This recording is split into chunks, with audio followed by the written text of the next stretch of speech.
I questioned on this show recently whether pressure applied to Fed governors might create an opportunity for gold investors. Having transparency in our marketplace has made the international community trust the U.S. economy, the U.S. markets, and the U.S. dollar.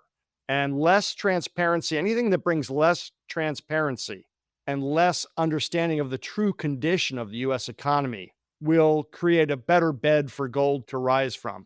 That's Dana Samuelson, president of American Gold Exchange. And that's far from the only reason why he thinks gold is going to continue its rally and get past 4,000 within the next year. He's our big interview in a show that starts with Kimberly Flynn, president of XA Investments, talking about how the president's recent executive order allowing things like crypto and private equity into retirement plans is an opportunity for investors and fund companies, and how we may eventually see crypto being offered in closed-end funds. And in the market call, Jay Hadfield, chief executive at Infrastructure Capital Advisors, is talking about which infrastructure stocks make his grades now. We have a situation here.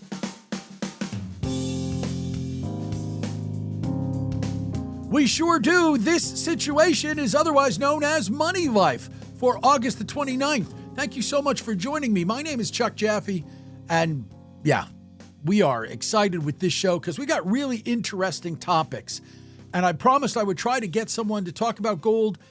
I could have used other quotes, and it's not really the first thing we jumped in on. It's not like, hey, let's get into what's happening politically and with the Fed. That's not it at all.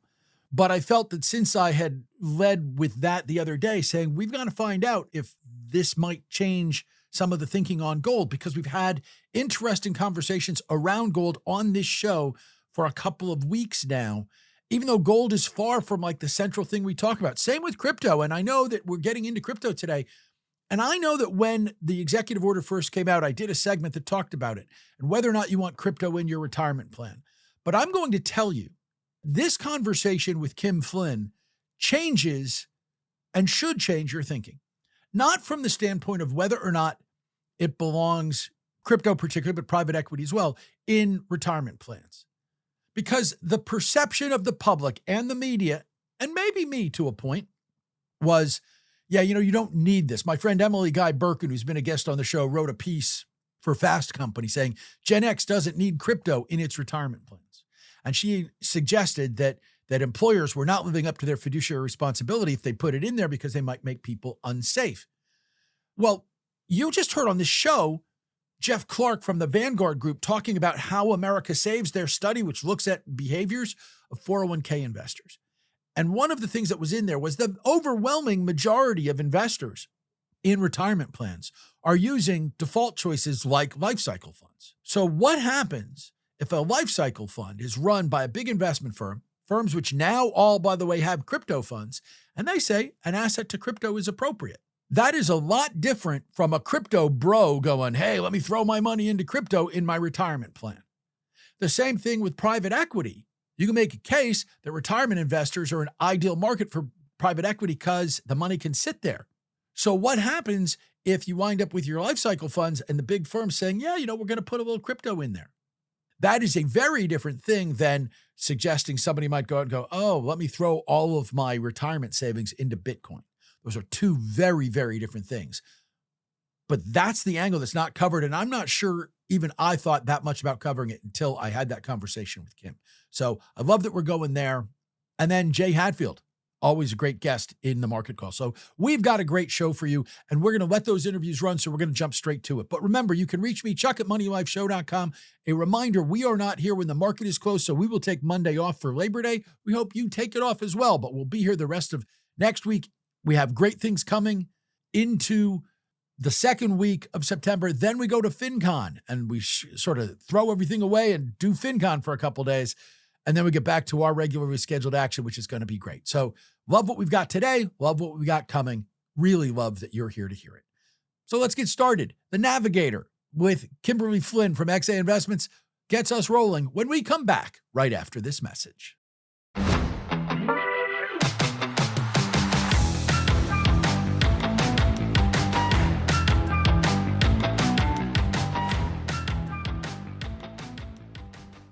Kimberly Flynn, president of XA Investments, is here. We're talking about cryptocurrencies and other alternative investments being available in retirement plans. This is The Navigator. Welcome to The Navigator, where we talk about all-weather active investing and plotting a course to financial success with the help of closed-end funds. The Navigator is brought to you by the Active Investment Company Alliance, which is a unique industry organization representing the full spectrum of the closed-end fund business, from users and investors to fund sponsors and creators. If you're looking for excellence beyond indexing, The Navigator will point you in the right direction. And today, we're looking in the direction of alternative funds being included into retirement plans. The fallout, essentially, from President Trump's recent executive order that could open retirement plans to private equity and crypto investments. We're having that discussion with Kimberly Flynn. She's president of XA Investments, a leading investment management firm in the alternative space, which you can learn about at xainvestments.com. And if you want to learn more generally about closed-end funds, interval funds, and business development companies, go to aicalliance.org, the website for the Active Investment Company Alliance. Kim Flynn, welcome back to The Navigator. Thank you, Chuck. Good to be with you again. We don't know entirely how these rules will affect closed-end funds, and we're going to get to that. But first, let's talk about just generally opening the door, and everybody's focus in the media was on crypto. But the truth is, a much bigger, and especially for the closed-end fund industry, and much more exciting idea is that President Trump's order opens the door for private equity to be included in retirement plans. Talk just a little bit about what you see happening. It's gotten a fair amount of negative press in the mainstream media, but it does open an opportunity both for investors who want it and for the fund sponsors. Yeah, I think you're right. I think a lot of the initial press was sort of a negative response to Trump, but they missed, frankly, the upside for American retirees, which is that private equity is a way that previously individual investors, you had to be quite wealthy to access private equity. There's a lot of news stories about US companies staying private longer, right? The capital markets are different than they were a few years ago. So you're seeing fewer IPOs. You've got a lot more unicorns staying private, to avoid some of the regulatory hassles. And the consequence of these companies staying private longer is that you don't get to participate. If you're an equity stock buyer and you don't buy private funds, which is typically how private equity is packaged up, then you're missing out on the growth of some of these exciting companies, especially in the space of AI or defense. There's a lot of these companies that do stay private. And so effectively, you're missing out on that growth potential and return potential. And so private equity, I think, is terrific that the president and the new SEC chair, Atkins, are going to be focused on making that area more broadly available to anyone that wants access. It was not discussed in the executive order, but if you think about it, mixing private equity and 401k plans, mixing interval funds and tender offer funds, which are the real vehicles in the closed-end space that would deal with private equity to some extent, is a great mix because as a 401k investor, I've got this very long-term horizon. I don't need my money. I don't want to access my money anytime soon. So the idea that I'm going to go into some sort of a limited liquidity fund, I'm really not likely to have a liquidity event. So it could be the perfect marriage. But again, nobody was really discussing that. I think you're right. For patient capital, if you do have a long-term investment horizon, a typical private equity investor is going to invest with a 7 to 12-year investment horizon in mind. I think there's a lot of Americans who invest in real estate along similar timetables, but absolutely, the question is how much of your portfolio do you need to have in daily liquid stocks or crypto? Clearly, for a lot of investors, they prefer to have more liquidity, but are they using that liquidity? Couldn't they tolerate for a portion of the portfolio to go out further in terms of the investment horizon that might be appropriate for private equity or things like infrastructure, right? So that's really the question, is how much of your portfolio do you need to be daily liquid? Because are you really going to ever turn around and sell your entire portfolio on any given day? There has been a lot of criticism that investors would blow themselves up on the crypto side. And there's plenty of people who worry about what could happen on the private equity side. Sure. How do you think that will play out? Because the private equity side of things is not going to be just as easy as like, hey, look at the big 401k providers. They'll just create a private equity fund. If they're not doing it now, they're not really jumping in. They're going to want to work with somebody by the way, that you guys pick managers to work with. So how much growth will we see? And will it be the kind of growth that we want? Or is this going to be an asset grab? There's a lot of firms like Blackstone has been lobbying for many years to make private equity available, to loosen up some of the regulation to make it possible. You're right that right now, the only type of SEC registered funds that can house less liquid or illiquid assets like private equity is something like an interval fund, a closed-ended fund.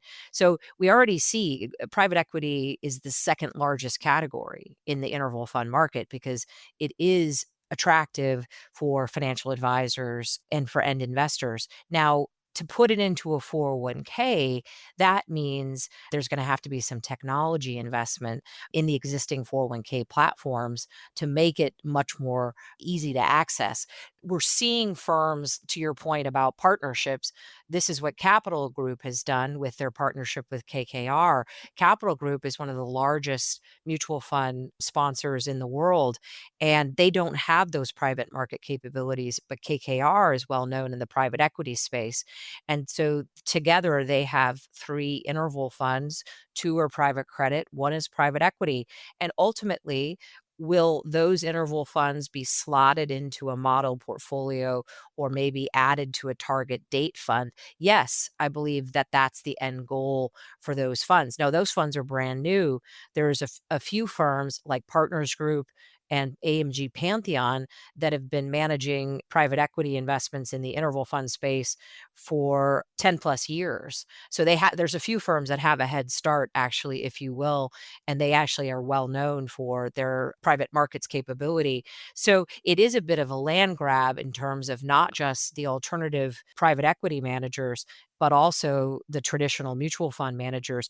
Everybody wants a piece of the dollars that are going to be flowing into private equity. I mean, Chuck, we've already seen it with the traditional players moving into the crypto space, right? BlackRock has launched a crypto derivative based ETF, and a lot of other traditional mutual fund ETF sponsors are doing the same. So you do see firms that maybe have not been well known for crypto expertise, similarly with private equity. So we'll see how that shakes out in terms of who's successful in educating and, winning the hearts and minds of retirees. Out of curiosity, because crypto sort of stole the headlines here, do you believe ultimately there will be more action in private equity, at least at the beginning, because crypto is still going to be hard to pass all the fiduciary tests, et cetera? Yeah, I mean, that's right. So the SEC has permitted ETFs that are derivative based. So you can't own Bitcoin or other cryptocurrencies directly in ETFs. Eventually, that may be the case. But at the present state, none of the SEC registered products allow for direct investment. So I think we have some time on the clock there in terms of product innovation, but also in terms of regulatory hurdles to overcome. I think there's a lot of support for cryptocurrency from the SEC chairman. Chairman Atkins also was an interval fund board director, chairman of the Cliffwater board. So you have the right leadership in Washington, D.C., I think, but the industry itself and the technology that build out that's going to be required is going to take some time. So even though the executive order was signed, I do think we'll see movement on the private equity and maybe even private credit because those products have already been built. They already have a track record. They're already available. So if you're thinking about putting something new into a target date fund, it's much easier for these platforms to take an existing product that's already been time tested and plug it in. So I do think private equity is ahead of crypto. That also means that for all of the noise about this will be bad for investors, people will blow themselves up. What you're really saying is, hey, if we make this asset class available, it'll just become a part of your target date fund. And if it becomes a part of your target date fund, you may understand the glide path. You may have taken a look at what it's supposed to do and decided, do you want to be on your age or maybe a little more aggressive or a little less aggressive, et cetera.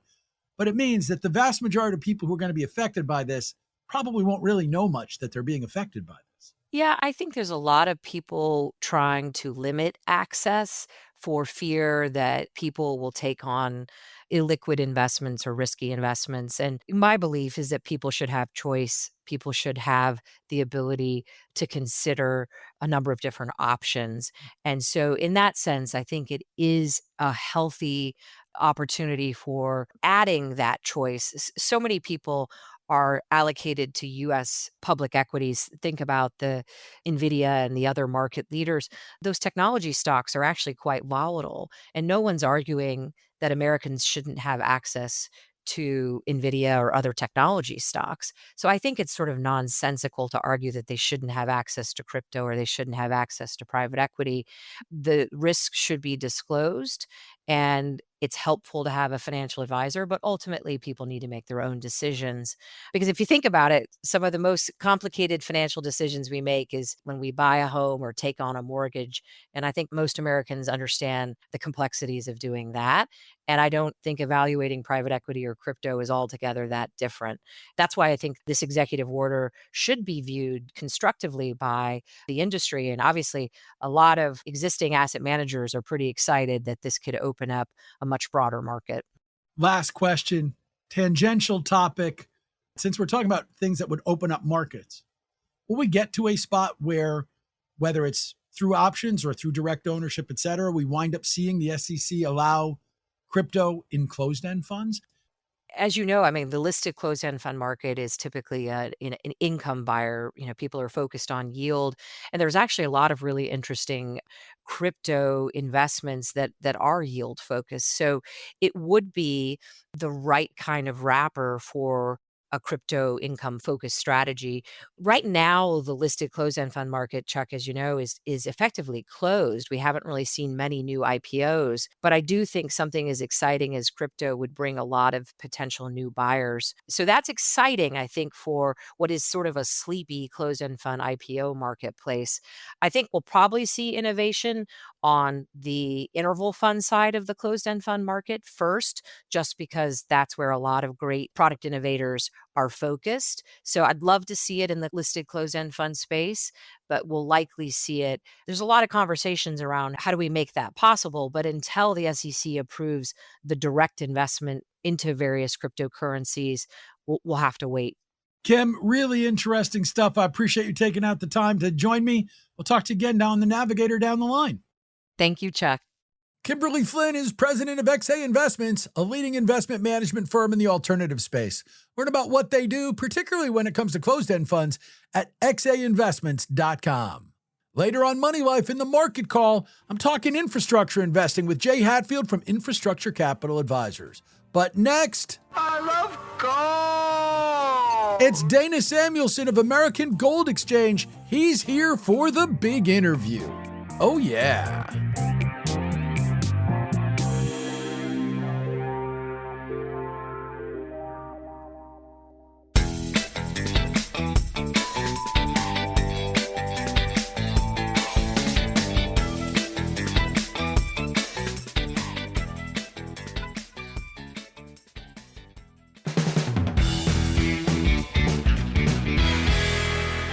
Welcome to the big interview on the August 29th edition of Money Life. Joining me now, Dana Samuelson, founder and president of American Gold Exchange. If you want to learn more about the firm and what they do, AMER, American, AMERgold.com. He is a former president of the Professional Numismatists Guild. I've been telling you we needed to have a gold conversation, and we needed to update it both with rate cuts looking so imminent, but also with threats to the Federal Reserve. This is that conversation. Dana Samuelson, thanks so much for joining me on Money Life. Hi, Chuck. Thanks for having me. It's great to be here with you. Let's start with where gold is right now, just on the cusp of what's going to happen. Let's kind of try to leave the current events out for just a second, because we've seen a tremendous gold rally this year. But I can tell you that it wasn't that long ago where I had guests who were pretty much one day saying this gold rally has legs. I particularly like the miners. And the next day having a technical analyst going, you see what's building in gold? It's about to take a fall. So your base case for where gold is now, because the rally has certainly been strong, but conditions are about to change. Right. So gold's made a big move in the last 12 rolling months. It's up about 30%. Today, we went over 3,400 to close at 3422, I believe, in New York. It's the third highest New York close in history. We had a big rally in April when all the Trump turmoil hit, punching gold from about 2,950 to 3,500 intraday. We haven't broken that yet, but this is the third highest New York close. There's just a lot of demand for gold globally. It's not a US driven market. It's a globally driven gold market with a lot of central bank demand underpinning. We're now seeing ETF flows, which were not going into gold as of last year, finally starting to move into gold in the second and third quarter of this year. Gold is looking very healthy from a very fundamental standpoint, and lower rates in the US should help to boost gold further from this point. In fact, we're seeing gold up for the last 5 sessions since Powell spoke a week ago in Jackson Hole, indicating that the Fed is open to rate cuts based on the weak jobs report. From that standpoint, has gold already priced in the first rate cut, meaning that when we get there, we'll probably see muted market action unless Powell does something surprising, which is either forestall the cut or make it a bigger cut?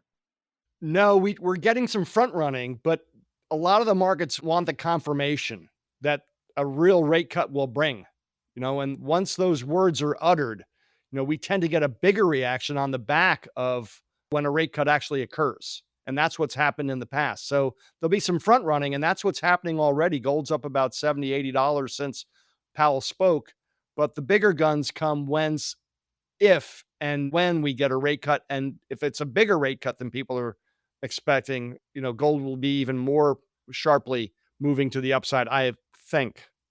So the basics here would be, under normal circumstances, we would think that gold would do better in a rate cut environment because, of course, people are not going to be able to lock in the returns.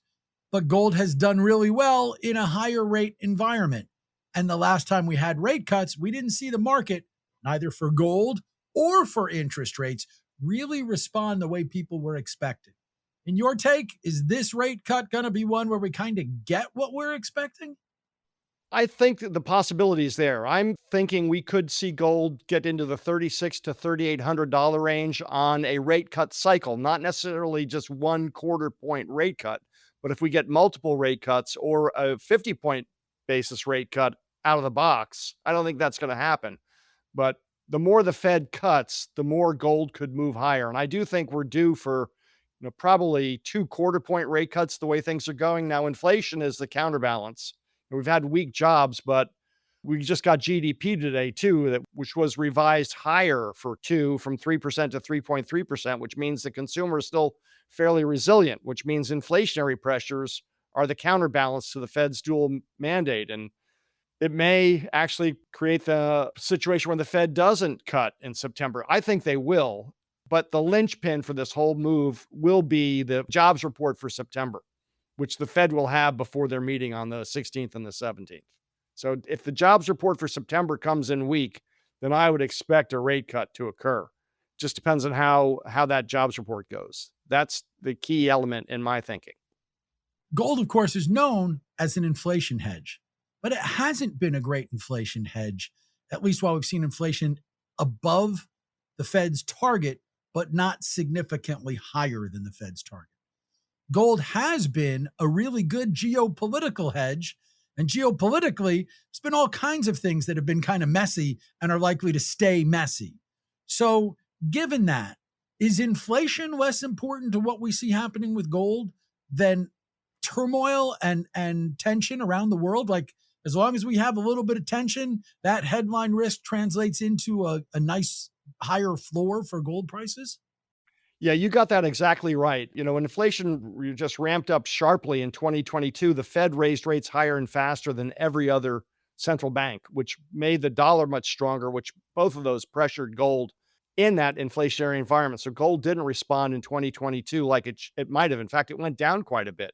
But we didn't have the geopolitical tensions that we have today. We did have the Ukraine war, but we didn't have the de-dollarization movement, which has created a lot of central bank gold buying because there's not an alternative to the dollar except for gold globally. Now we've got a second conflict between Israel and Iran, which may be just on pause. China economically is weak. They're investors in China. They have property, they have the stocks, which have both done badly since COVID hit, and they have gold to invest in, which has done well for them. Then Europe is, on tenterhooks too because of the Russian-Ukraine war, and their economies are not doing well. I mean, the ECB's got rates at 2.15% today, where the Fed's got rates at 4.35%, which is why Trump is, clamoring for lower rates. And Besant is now saying so as well because of the weak jobs report and the big differential between our interest rate and what the ECB has rates at. In fact, most other central banks are already in cutting cycles and have been for 6 months. I don't think inflation will make that big of a deal towards gold. I don't think a quarter point rate cut by itself will make that big of a deal economically, but it's the direction that the Fed's going in psychologically that'll help to buoy gold a bit. But a meaningful rally in gold will come on multiple Fed rate cuts, in my opinion. Now let's talk about the wild card in all of this, which is less about the cutting of rates at the Fed and more potentially about the cutting of Fed governors.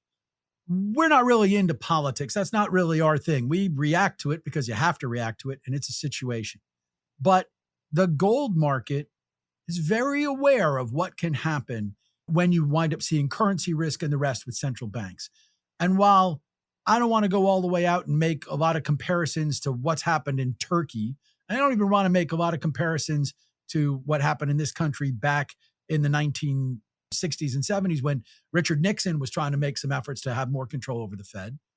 But when we've had those times, when we've seen those things, they are not good for inflation, which winds up being great for gold.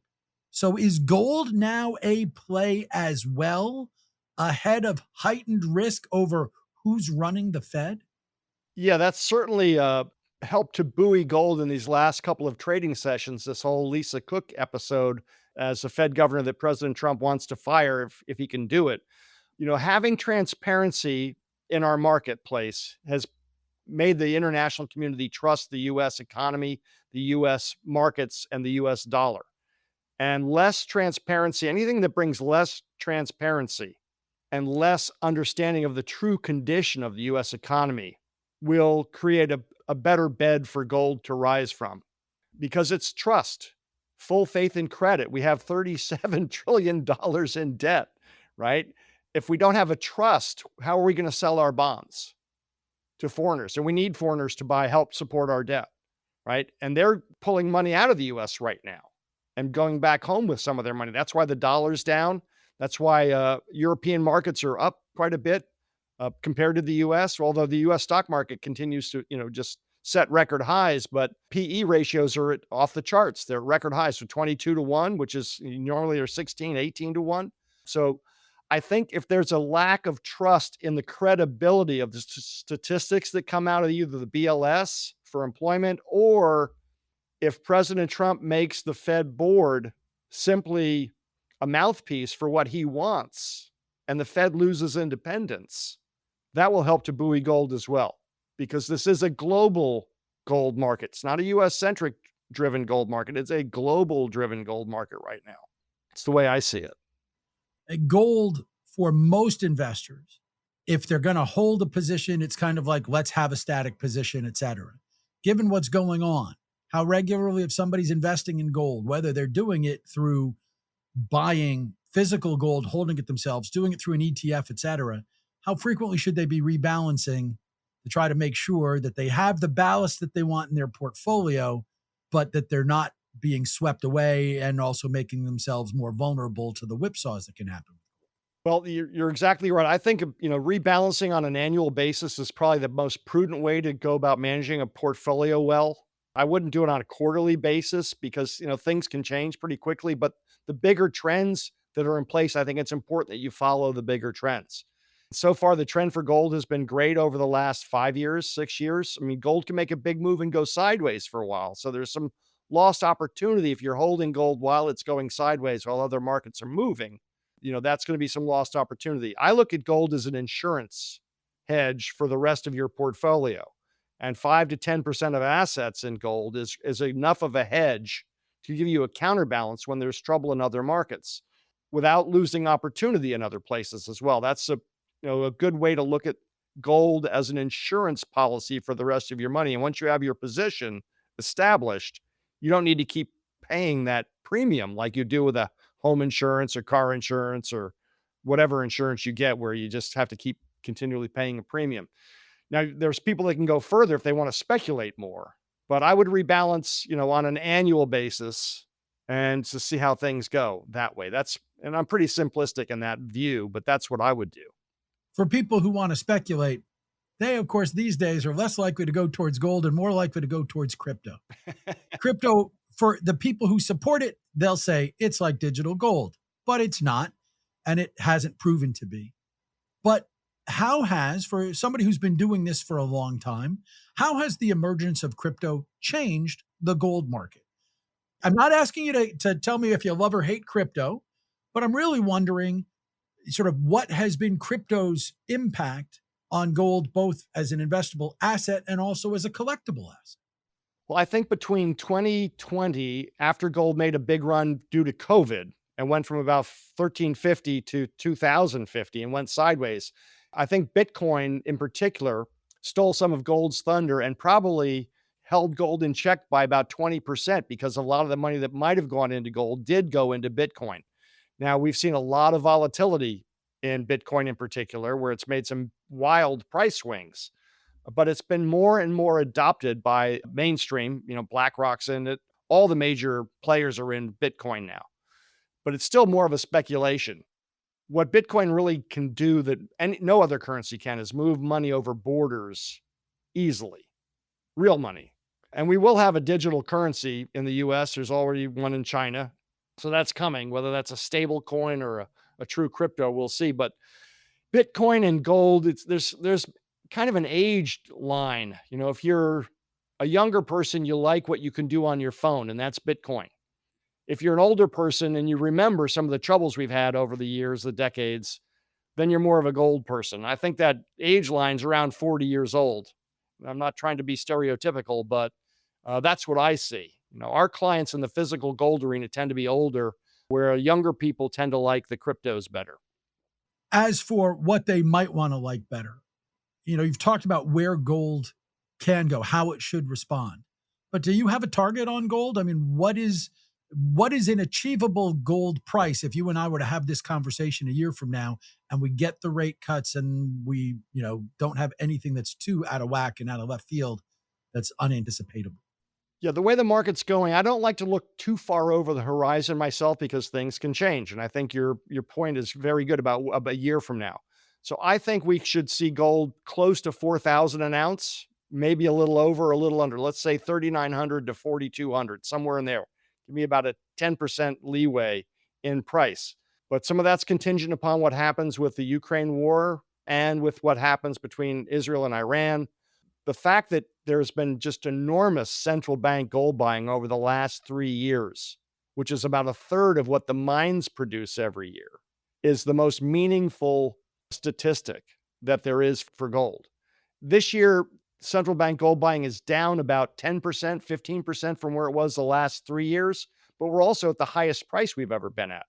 So if they're putting the same money in, they're getting less gold for the amount of currency they're putting in. But all fiat currencies are going to depreciate against gold holding its purchasing power over time. And that's, I think, what we're really seeing.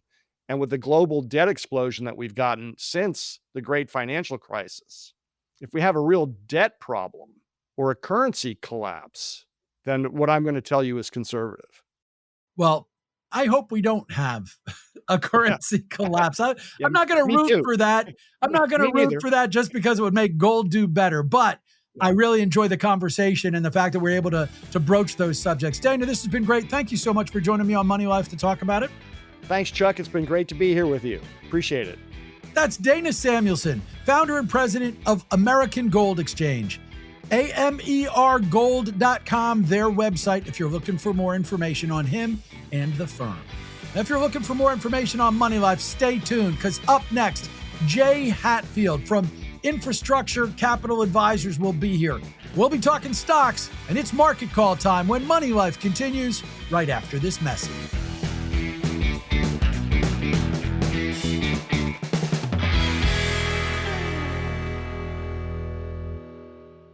Asset managers, you know how hard it is to stand out in this crowded space. VettaFi is a unique partner that can help you across the entire product lifecycle. With a best-in-class index factory and an award-winning digital marketing team, VettaFi can help you build the products of your dreams, optimize your distribution efforts, and grow your assets under management. Learn more at VettaFi.com. Jay Hatfield, Chief Executive Officer and Portfolio Manager at Infrastructure Capital Advisors, is here. We're talking stock investing. It's time for the market call.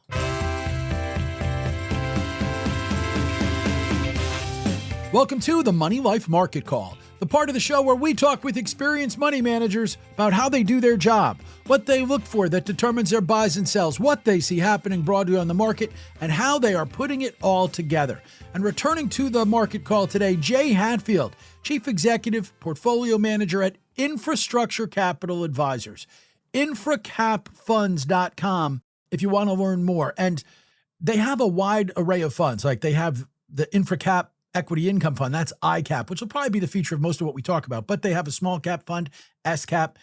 And perhaps for some of you, most interesting, though we're not necessarily going to discuss it too much here, is PFFA. That's the Virtus InfraCap US Preferred Stock ETF, because we know that a number of you like preferred stocks, but they're involved in a convertible fund and other things. Again, infracapfunds.com.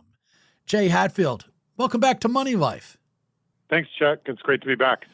In all that intro, what I didn't say is that I remember, I think it was your first appearance here. I think you've actually said it every time you've been on the show.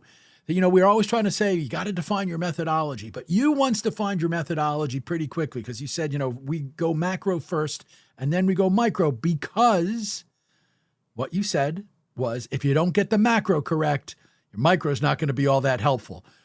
But we need to know how you get the macro correct and exactly how you transition from, yes, we look at macro, then we look at micro.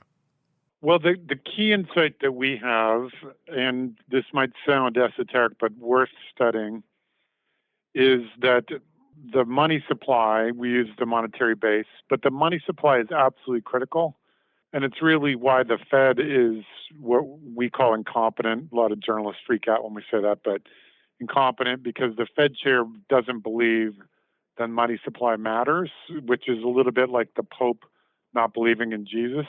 And for that reason, they're horrendous at forecasting inflation. Whereas I did my master's thesis on that and was trained by a monetarist as an undergrad. If you really look at the empirical data, the money supply is absolutely critical. And if you had followed it, you would have gotten super long the market when the Fed intervened in March of 2020. You have gotten out of the market in late 21 when there was obvious they had increased it way too much and we're going to have double-digit inflation, which we did. And now you would be long the market because money supply is flat. Inflation, particularly if you adjust it for shelter, is at the Fed's target. Unemployment is gradually rising. Even the Fed chair has said they're going to cut rates. The Trump administration is starting to appoint most of the Fed, so they're not going to be Keynesians that don't believe in the money supply. So we're heading into rate cuts. That's super bullish for stocks and bonds, by the way, and preferreds. So we are positive on the market. We've been long high beta stocks like Goldman Sachs and KKR and Broadcom and Amazon, and that's really benefited our large cap dividend fund, ICAP. So we have been right about the macro, and we're still bullish, even in September, which is usually a horrible month. Mid-month, we're going to get this rate cut that Fed chair already foreshadowed. So we're quite bullish and looking for opportunities that do well when we're in a rate cutting cycle and long-term rates are dropping.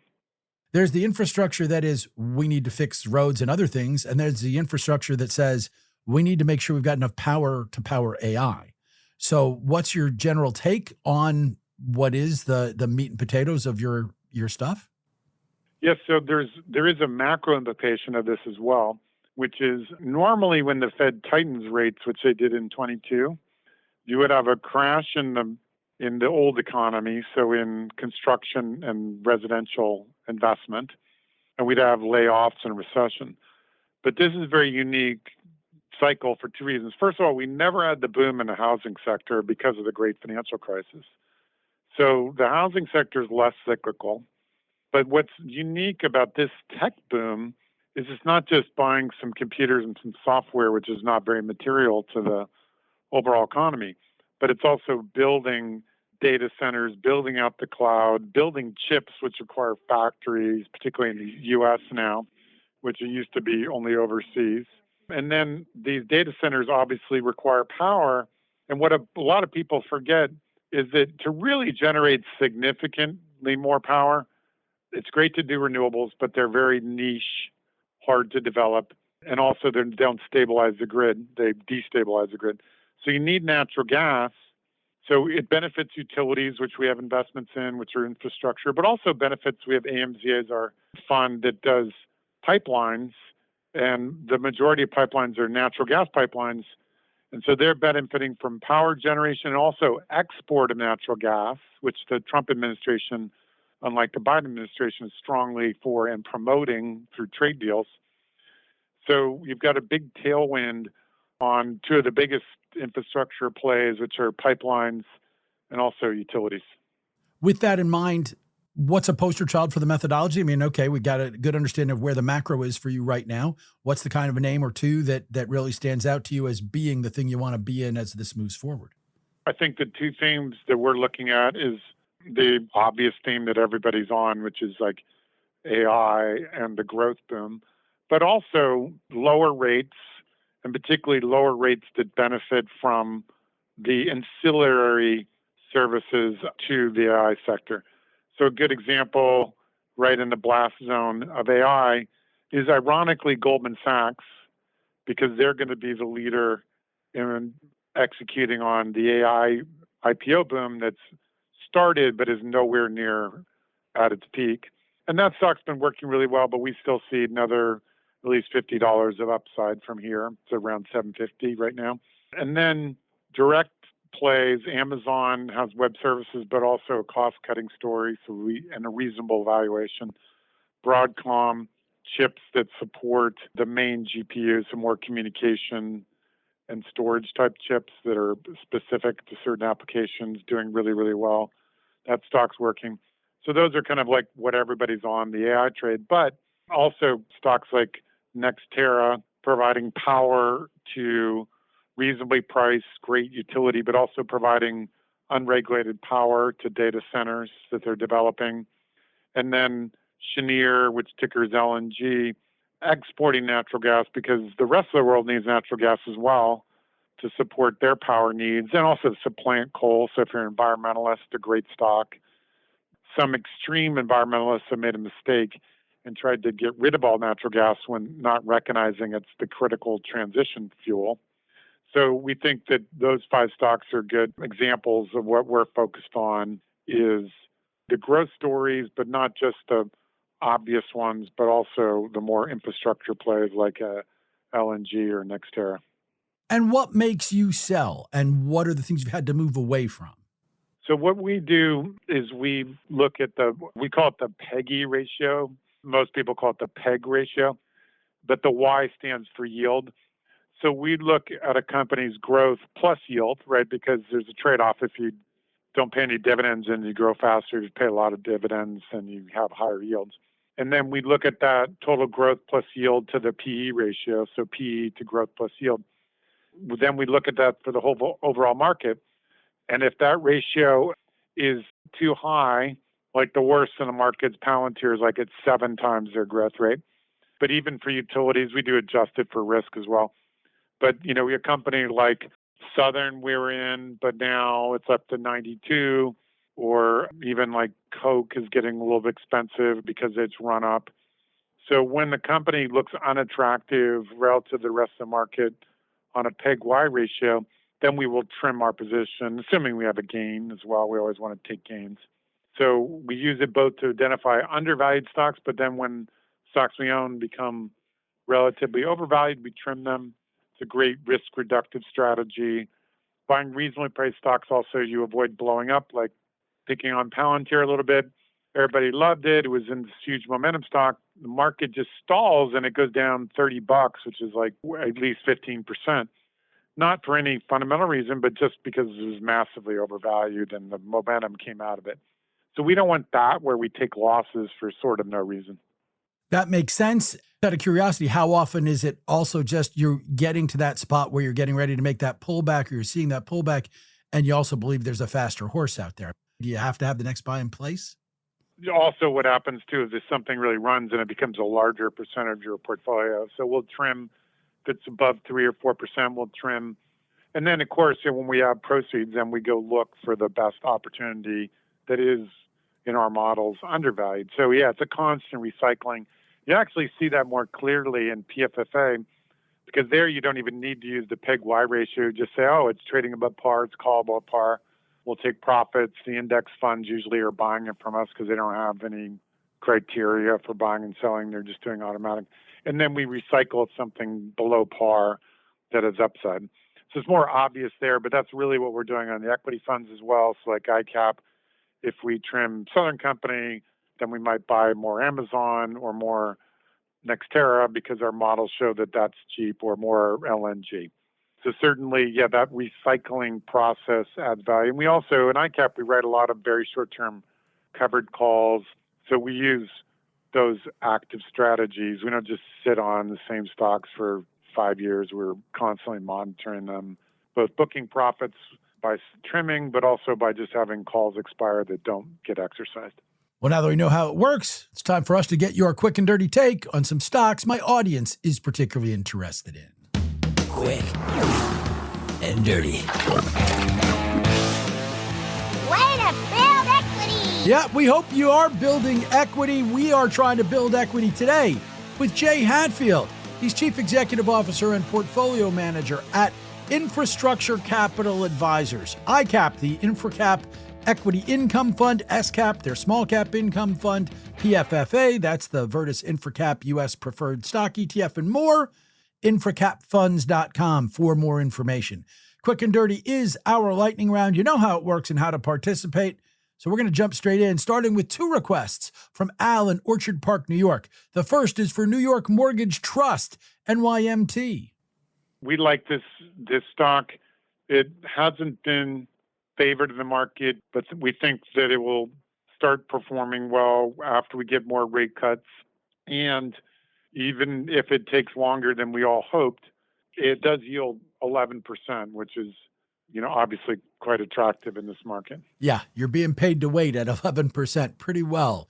Right. But when it comes to New York Mortgage Trust, NYMT, here comes the good part. Yeah, it's a buy with the idea that it'll get even better when rates start to be cut. Real quick, Chuck, that's one of the bigger preferred holdings in PFFA. So if you want to participate and get a good yield, like the yield's almost 10% on the preferreds, and a little more safety, they also have great, attractive preferred stock outstanding. So again, NYMT is the ticker symbol for their regular stock. The preferreds as well, however, can be an option there. Al's other request, Kilroy Realty Corp, KRC.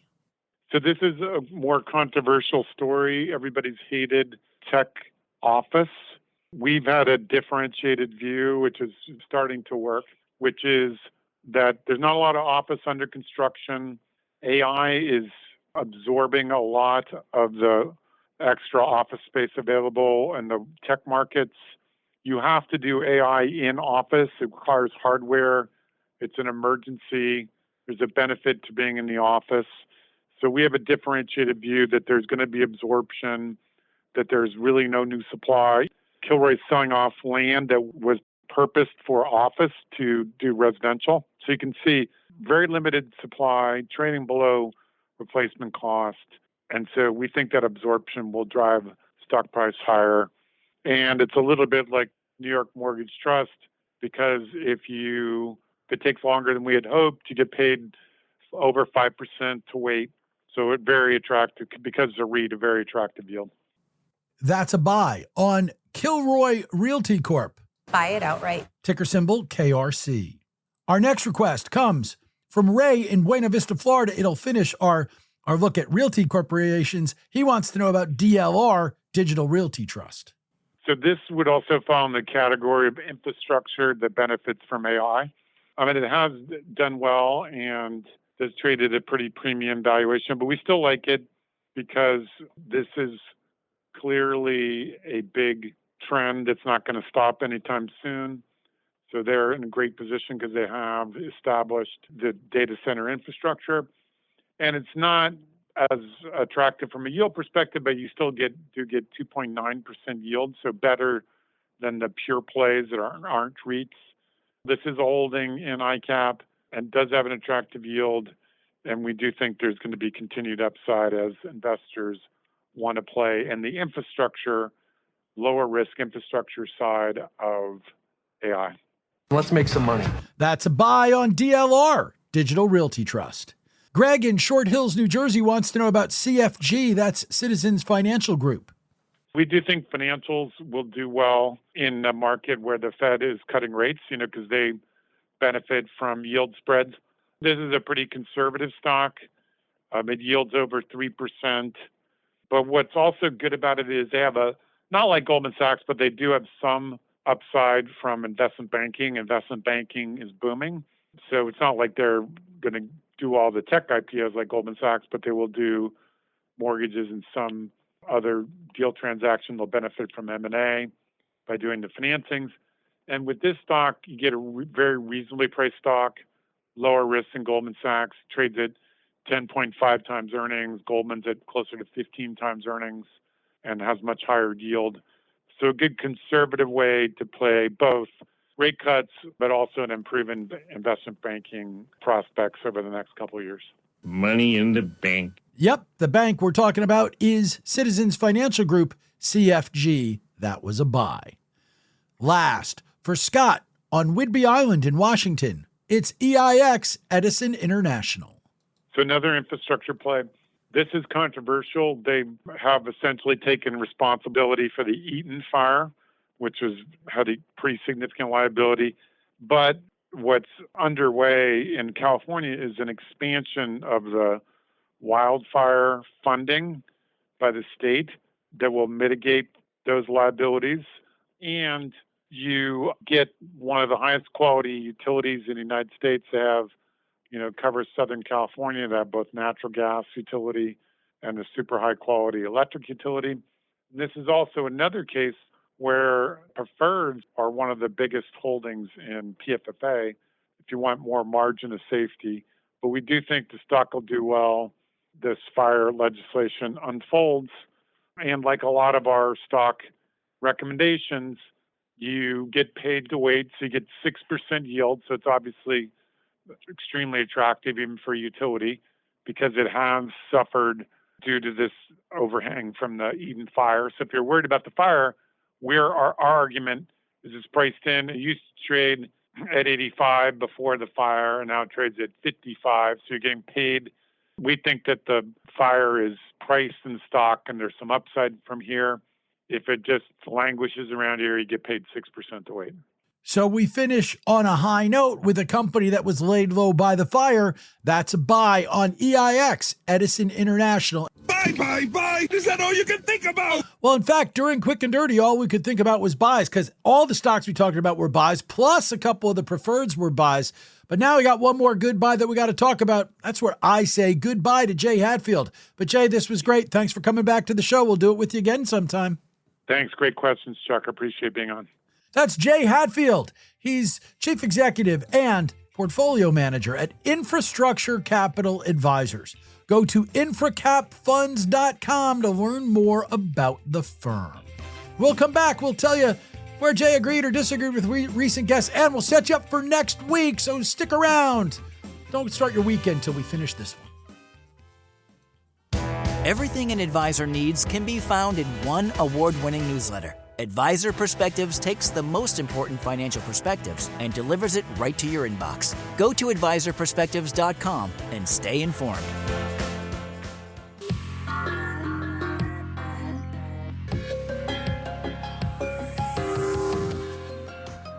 So it's another week already. Sure is. And in fact, it's another month when it comes to Money Life, because we're now through August, the last show of August. We come back now. Of course, Monday is Labor Day, so we will take Monday off. If the market is closed, so are we. But we'll be back on Tuesday. We'll be here all of next week. The following week, we will be here as well, although that's going to include the start of FinCon. So there will be differences on the show. We'll tell you more about that when we get here. But yeah, enjoy the holiday and then expect to see us again on Tuesday. Meanwhile, in that interview with Jay Hatfield, a lot of crossover, most of it before we got to Quick and Dirty. Amazon, it was the poster child today. It was the largest position in the poster child for Jed Ellerbrook of Argent Capital yesterday.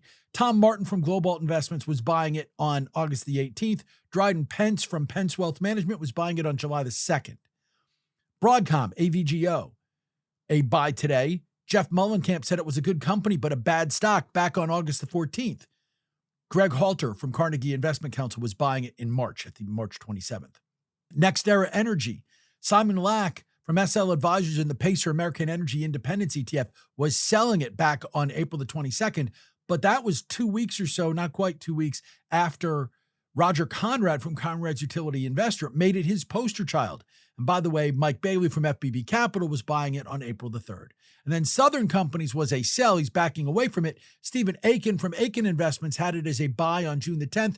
John Smucker from Marietta had it as his poster child on April the 15th. The only crossover during Quick and Dirty, Digital Realty Trust was a buy today. It was a buy from Patrick Healy at Caliber Financial Partners. And not only that, it was his poster child on July the 28th. If you are looking for something to celebrate, today is According to Hoyle Day, which encourages people to honor the rules and regulations. It pays tribute to Edmund Hoyle, who was an Englishman who became basically the first technical writer on card games, which is why his name is its time synonymous with playing cards and rules of card games. It's also National Sport Sampling Day, like try out new and different things. And while you're doing that, wear your college colors, because it is National College Colors Day. And that's because, well, this weekend is the start of football season, which isn't a national holiday, but it probably should be. And for me, it's a big holiday when Michigan is playing, which they are, Saturday night. It's also National Lemon Juice Day, which might be a food thing, but it might also be lemon juice is used in a lot of cleaning things. And then also definitely on the food front, National Chop Suey Day. My guests today were Kimberly Flynn. She's president at XA Investments, xainvestments.com. Dana Samuelson, chief executive officer at American Gold Exchange, AMER, AmerGold.com is the website there. And then Jay Hatfield, chief executive and chief investment officer at Infrastructure Capital Advisors, infracapfunds.com. Thanks to them. Thanks to Rob Floyd, my producer. Thanks to Maho, my dog. But mostly, thanks to you for being here, because you make this special and worthwhile for me each and every day.